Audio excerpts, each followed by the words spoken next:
Hi guys, it's me again, Jerben's Motovlog.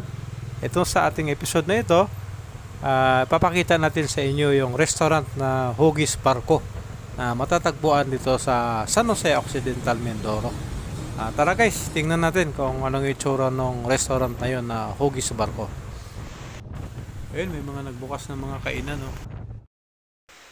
Tawag pansin ito guys, itong Huggies Barko na restaurant na ito kasi nasa mismong tabing karsada lang siya dito sa may boulevard ng San Jose Occidental, Mindoro.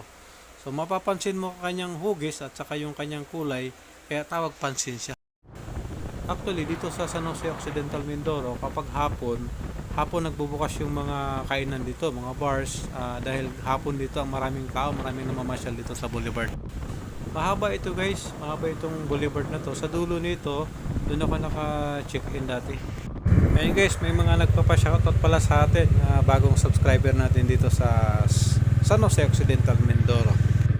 Alright guys, shoutout sa ating bagong subscriber dito sa San Jose Occidental, Mindoro. Shoutout kay Mark at saka kay Sir Dan.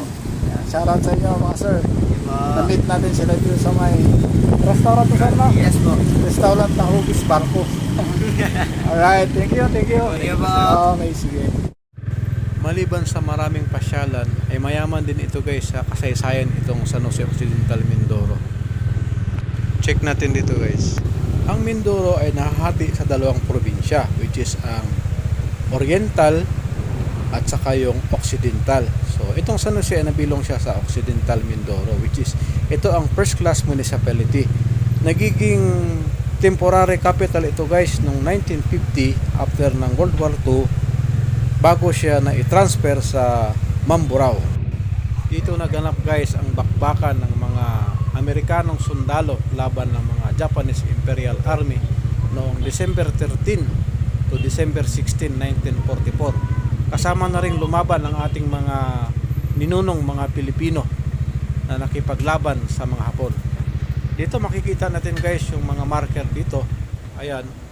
Ito yung mga katunayan na dito naganap mismo sa boulevard na ito sa Dalang Piscina.